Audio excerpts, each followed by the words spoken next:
En primer lugar, me voy a introducir a mí misma y voy a hablar un poquito, bueno, mi nombre es Inmaculada Herrera, para los que no me conocéis, y voy a hablar un poquito sobre mi trayectoria hasta llegar aquí, un poquito, ¿no? Comentar que fui alumna de Ciencias del Mar aquí en la Universidad de la Frontera en Canarias, y en tercero de carrera pues estaba interesada en el mundo de la resonancia biológica, así que me decidí pues a preguntar a diferentes profesores, entre ellos Santiago, para trabajar y aprender un poquito sobre lo que estaba haciendo en el laboratorio. Ahí durante pues mi etapa estudiantil estuve trabajando con plancton, con el OPC, un contador de partículas, y además pues me ofrecieron el poder continuar y hacer una tesina de segundo ciclo, tanto con Santiago como con Antonio Barrera, que trabaja abajo en el Instituto de Ciencias Marinas.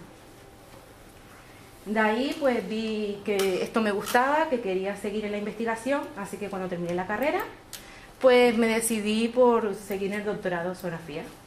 Y aquí es donde estoy ahora. Breve, pero claro, ¿no? Eso, lo que quiero decir con esto es que os animo a ustedes que están a lo mejor haciendo la carrera. ¿En qué curso estáis, los que están aquí? ¿Ya han terminado? ¿En primero? Pues os animo a que, si os gusta realmente, pues que os atreváis a hablar con los profesores y que intenten ser voluntarios para ir aprendiendo los diferentes áreas que hay, ¿no? Tanto la oceanografía biológica como puede ser química general o cualquier área, ¿no?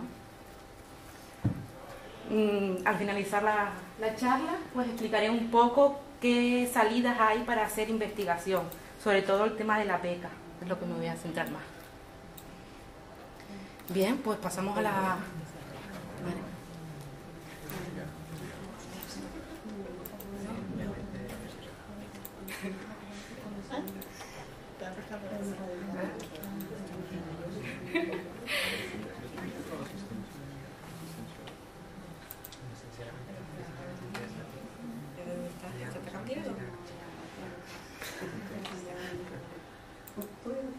Bien. Bueno, pues comentaros que esto es parte de mi tesis doctoral.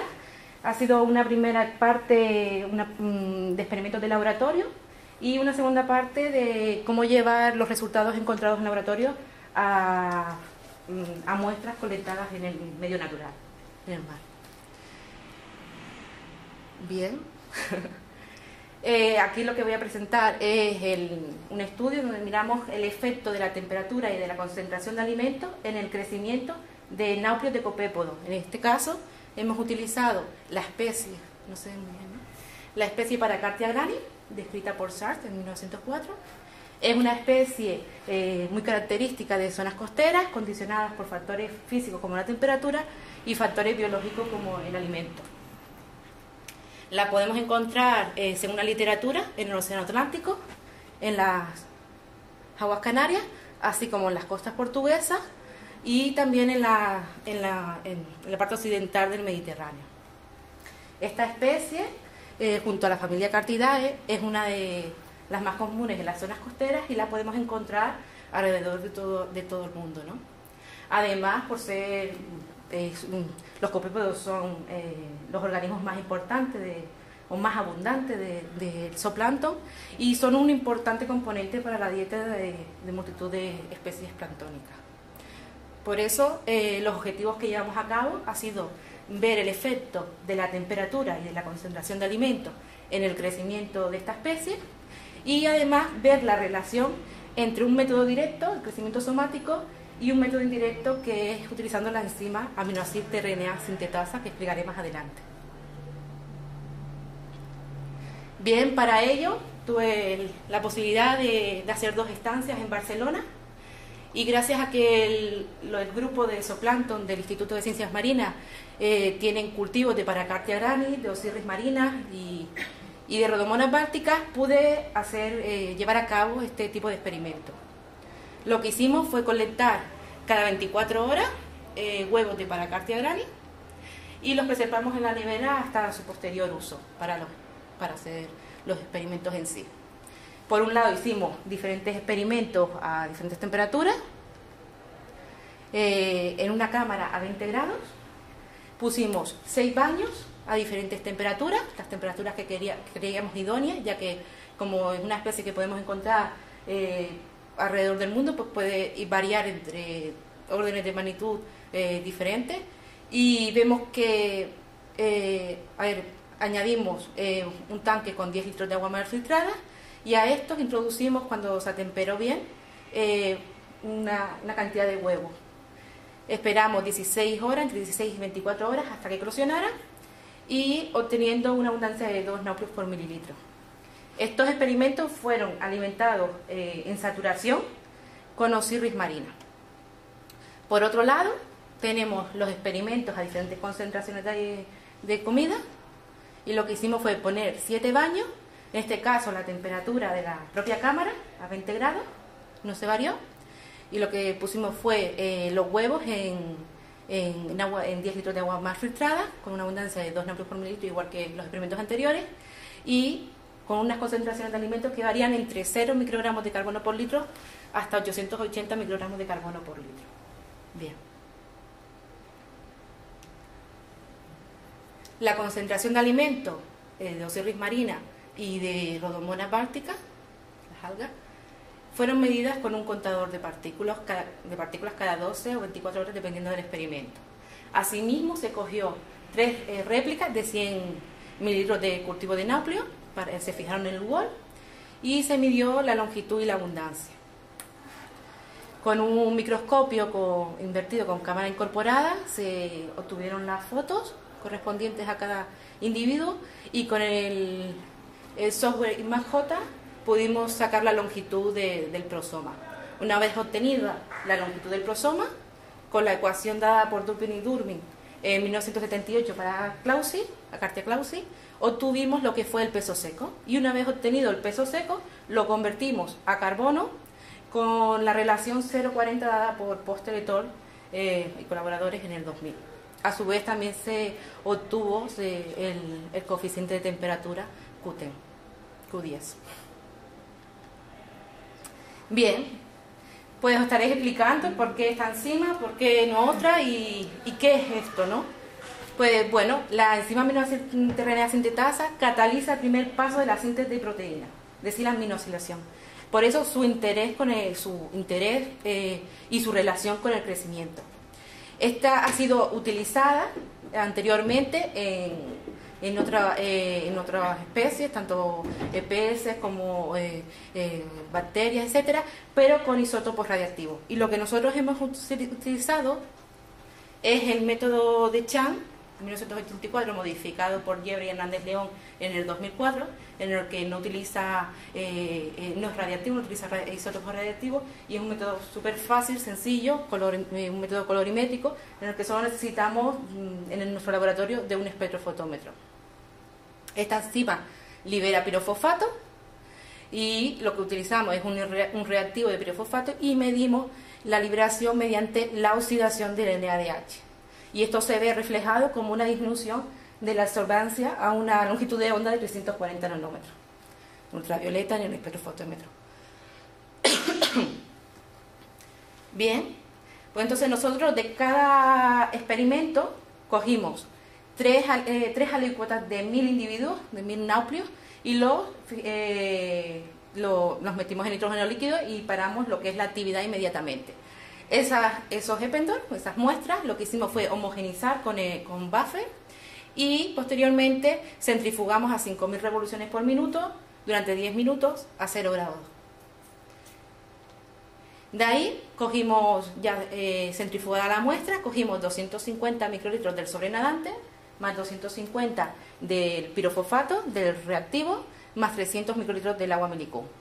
Una vez obtenida esta mezcla, lo metemos inmediatamente en el espectrofotómetro y leemos a una temperatura de 25 grados durante 10 minutos la absorbancia.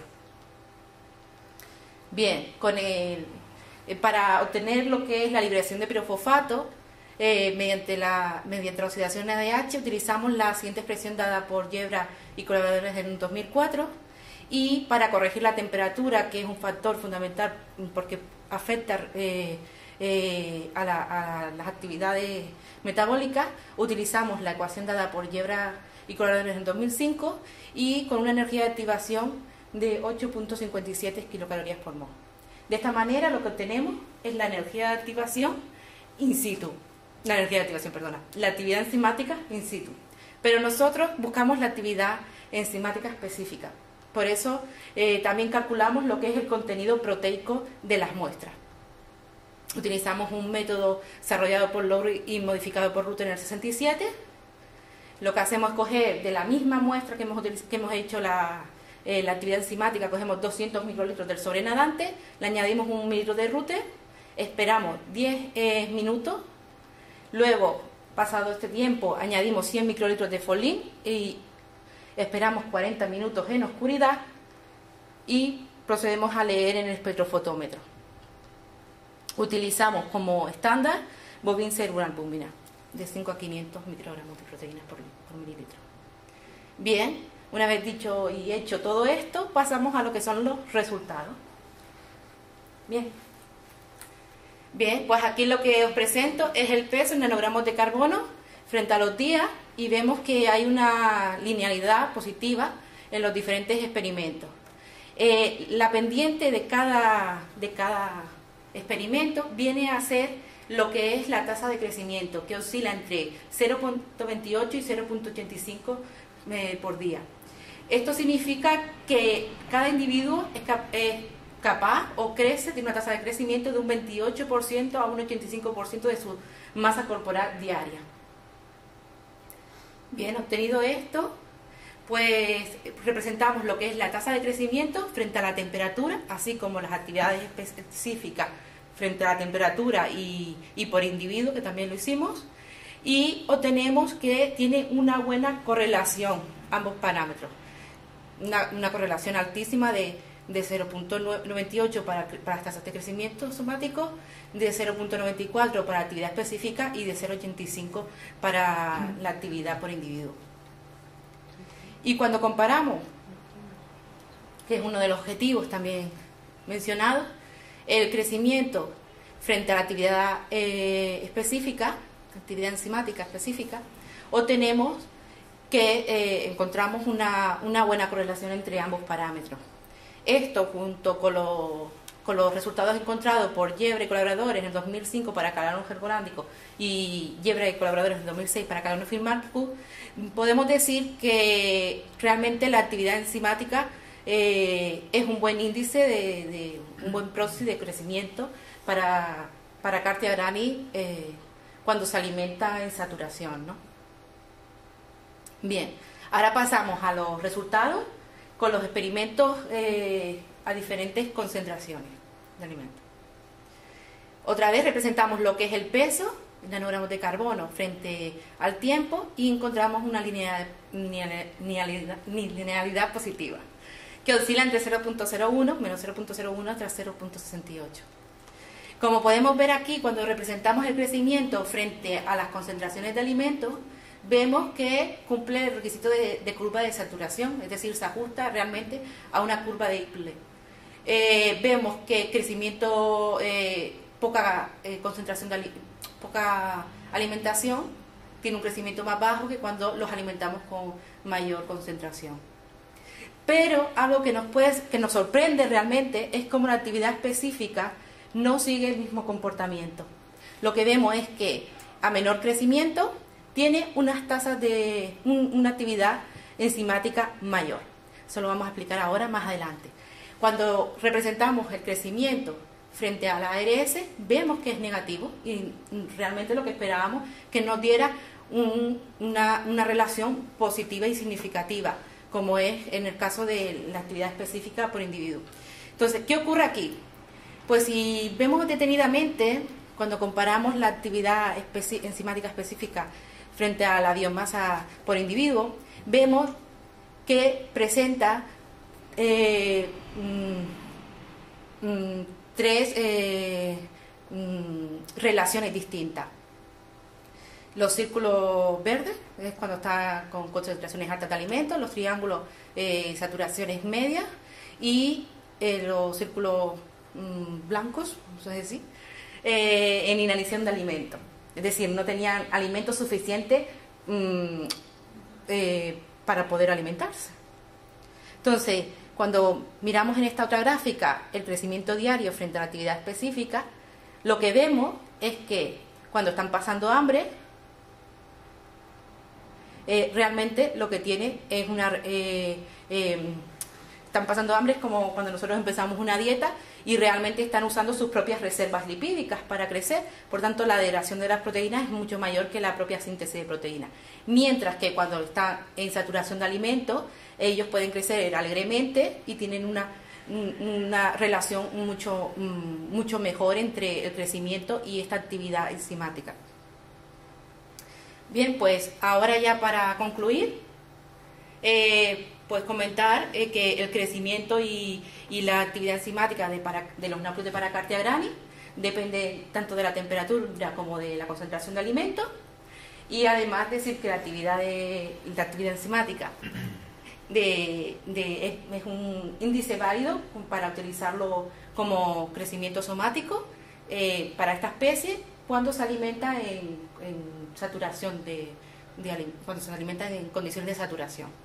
Y además decir que los resultados presentados aquí más los resultados previos significa que es una buena herramienta para poder estimar crecimiento somático en lo que son los copépodos. Bien, para ahora dar las gracias a las diferentes instituciones que me han ayudado a poder hacer estos experimentos y llevar a cabo realmente la tesis doctoral. Y bueno, dar las gracias a todos ustedes, a Avelina, a todo el grupo. Y finalmente he puesto el email por si alguno quería contactar conmigo, como lo vas a publicar, pues para que lo tengan ahí. Y ya estoy dispuesta a escuchar cualquier pregunta que queráis.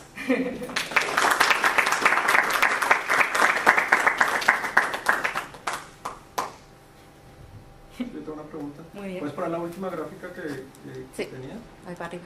Me pareció algo curioso. Esta. Ahí es. En esta a la izquierda, es que por ejemplo los que están con saturación de alimento, saturación. No, pero en la izquierda, en la otra no parecen seguir ningún patrón. ¿Por qué? Porque tú ves los que están pues, como que seguir el patrón.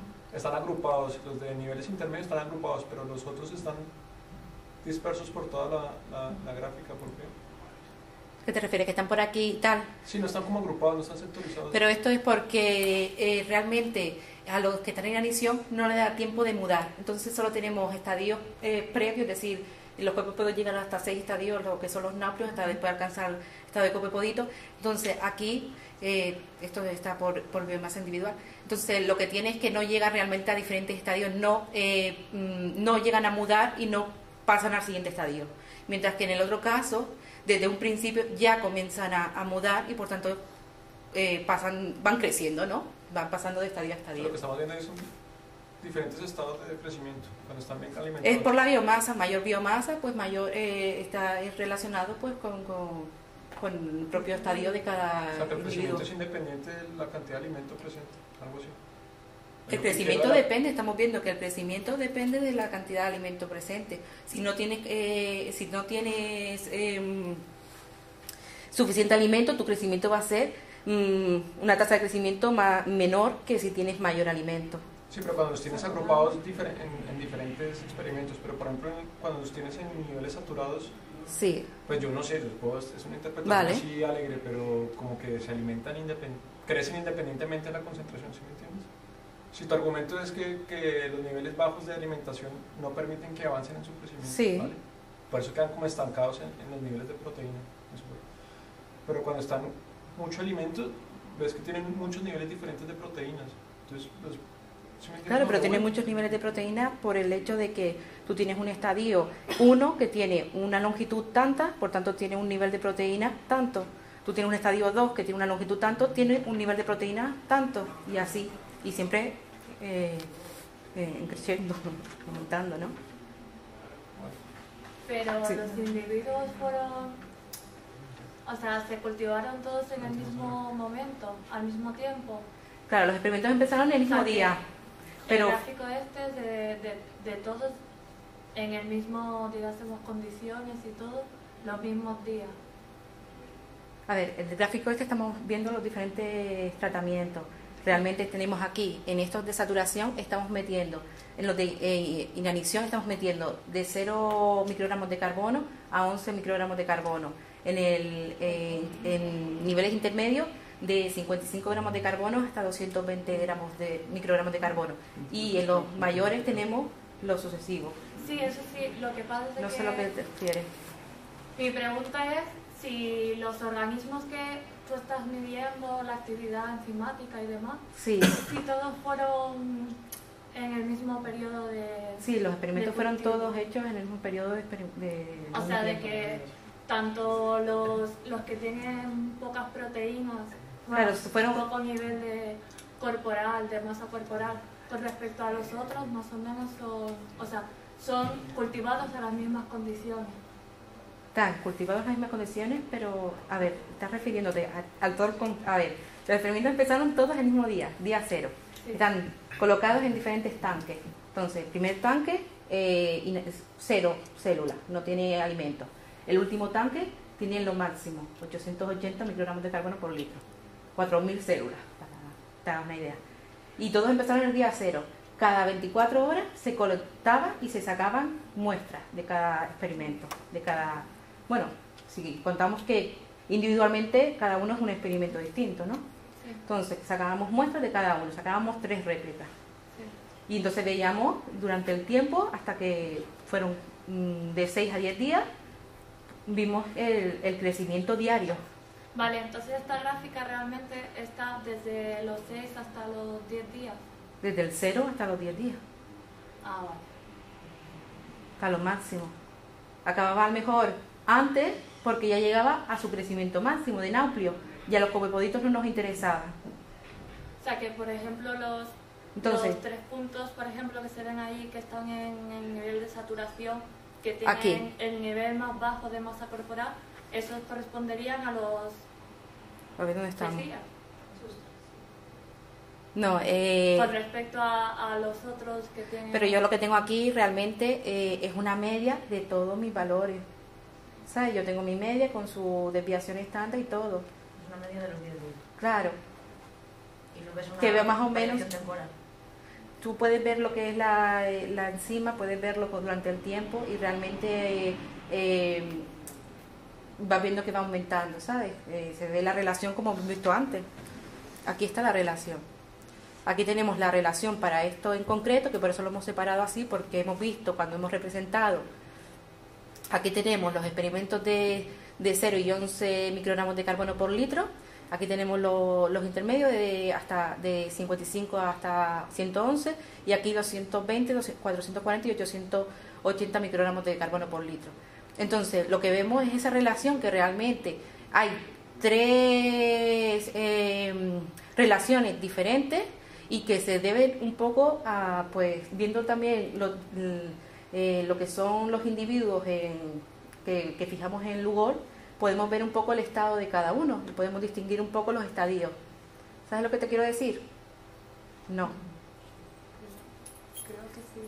Para saber, para nosotros proponer que realmente estos individuos no llegaron a estado 4, 5 o 6, lo que nos basamos también fue en nuestras imágenes que fijamos en Lugol, donde vimos la longitud. Entonces ahí pudimos ver que estos individuos realmente no estaban creciendo, sino estaban viéndolo que estaban en el mismo estado, pero incluso estaban como más delgaditos que los que estaban realmente alimentándose, ¿sabes? Los otros estaban así y estos estaban flaquitos y realmente no había un crecimiento, ¿no? Ellos estaban intentando sobrevivir, no sé cómo... Yo lo comparo como cuando uno empieza a hacer una dieta y toda esta fuerte que realmente no estás comiendo nada y lo que te estás alimentando de ti mismo y al final te consumes, ¿no? Bueno, no sé, que ya me he liado, no sé lo que te iba a contestar. ¿Lo ves o no lo ves? ¿Sí? Va. Más o menos. Bien, o no nos queda claro. Venga, una pregunta. Una sugerencia. Que sería interesante mirar también reproducción, porque...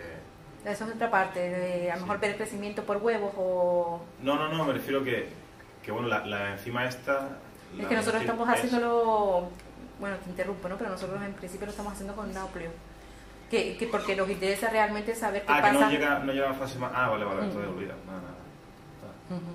Aquí te voy a decir que sí, cuando se empieza a producir proteína no solo para crecer, sino que llega un momento que inviertes una barbaridad en reproducirte, ¿no? Y que que posiblemente a lo mejor tienes ahí una variable que no está, pero si no llegas hasta son los primeros estadios. Vale. Que son más tediosos. Venga. ¿Cómo eliminabas o sea, el oxirris debe marcar algo? ¿Cómo eliminabas ese Nosotros filtramos el agua. ¿Filtras el agua? Pero por ejemplo, bueno, sí. Yo siempre he tenido esa duda. Filtramos el agua para coger... Lo que está en el aparato digestivo, yo estoy seguro que eso marca algo, pero no... ¿En qué te puede influenciar? ¿O es despreciable? No sé. Cuando te marcan las proteínas y la actividad. Pero eso es como la ETS, si nos ponemos al caso. Realmente no lo tenemos en cuenta. Claro, me devuelvo. No, pero es que es algo con lo que tenemos que aguantar, ¿no? Una pregunta. Porque a lo mejor habría que mirarlo. Cuando hacemos eso, pues el problema, nosotros los dejamos 24 horas antes de las mediciones para garantizar que tiren todo. Claro, entonces ya tú lo tienes, ya están en anición. Ya tú lo tienes, entonces ahí le estás afectando realmente a su metabolismo. Si tú lo dejas 24 horas aparte para que defeque. O sí, 24 o algunas horas para tratar de eliminar lo que está en el tracto. Nosotros cogíamos realmente cada 24 horas antes de ponerle la comida. Por tanto, apenas realmente tenían ya alimento en lo que es en el recipiente. Por tanto, no sé, habría que mirar a lo mejor las tasas de defecación y todo esto para saber que si realmente tenían el estómago lleno o no. Pero eso no lo hemos mirado. ¿Tú lo tenías en cuenta? Porque yo siempre no lo hemos tenido en cuenta. ¿Cómo lidiar con eso? No sé si afecta o no afecta. Pues sí, eso ya es futuro.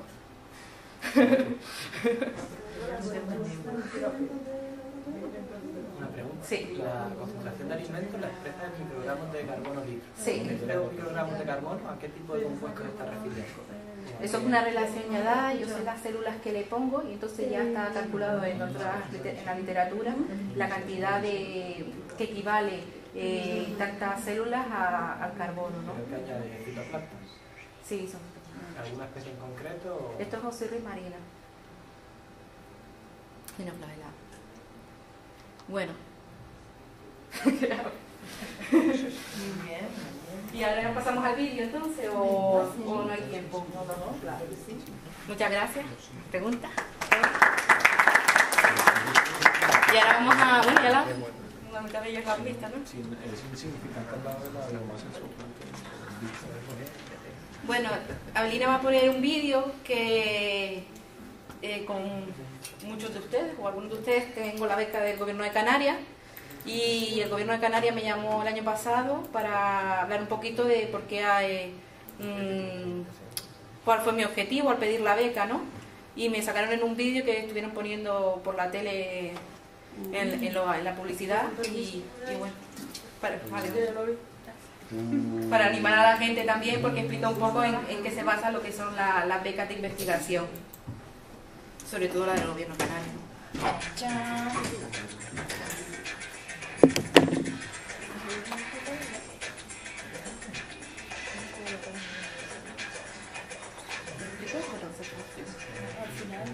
Formación de personal investigador. Potenciar la investigación científica, el desarrollo tecnológico y la innovación en todas las áreas del conocimiento es el principal objetivo de la Agencia de Investigación, Innovación y Sociedad de la Información del Gobierno de Canarias. Base a ello, desarrolla numerosas iniciativas que tienen como fin último el impulso de un tejido empresarial para Canarias basado en el conocimiento. Uno de los programas que se vienen desarrollando desde la puesta en marcha de la agencia y que ha tenido su nueva edición en 2010 es el de formación de personal investigador, que consiste en la captación de más y mejores doctores para formarlos al más alto nivel. Bueno, es un programa muy importante porque responde a una línea prioritaria de la Agencia Canaria de Investigación, Innovación y Sociedad de la Información para formar a nuevos investigadores, jóvenes investigadores que serán el futuro para poder tener una economía basada en el conocimiento. Para contribuir a la consecución de estos objetivos, se ha desarrollado una línea de financiación encaminada a promover la formación en programas de investigación científica y técnica por medio de ayudas para la realización de tesis doctorales en Canarias y para breves estancias en otros centros nacionales e internacionales internacionales que favorezcan el intercambio y la presencia de Canarias en otros centros de investigación. Realmente es un tema prioritario para el gobierno de Canarias y además muchos de estos investigadores o becarios en principio, que después tienen 2 años de beca y 2 de contrato, se pueden incorporar a proyectos de investigación que a su vez son financiados por la comunidad autónoma. Las becas previstas están cofinanciadas por el Fondo Social Europeo en un 85% y su presupuesto asciende a más de 2 millones de euros destinados a titulados de las diferentes áreas de conocimiento. Estas ayudas se estructuran en 2 periodos diferenciados, el primero en régimen de beca y el segundo de contrato en prácticas, en consonancia con el Estatuto Personal Investigador en Formación, Real Decreto 63/2006. Tenía mucho interés en seguir mi carrera investigadora y entonces miré por internet todas las convocatorias que habían para seguir haciendo un predoctoral. Entre ellas pues estaba la ayuda del Gobierno de Canarias. Pues me ha dado la oportunidad para seguir mi carrera investigadora y hacer la tesis doctoral. Al incrementar la cantidad y calidad de los nuevos doctores, concentrando los esfuerzos públicos en formar y atraer a los mejores candidatos para formarlos al más alto nivel, se activan las vías para crear y consolidar empresas de alto perfil.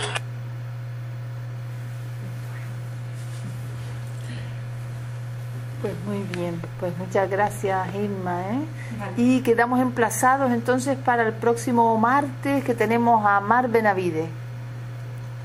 ¿De acuerdo? Así que animen a los compañeros a que asistan y escuchen estas charlas tan interesantes. Gracias.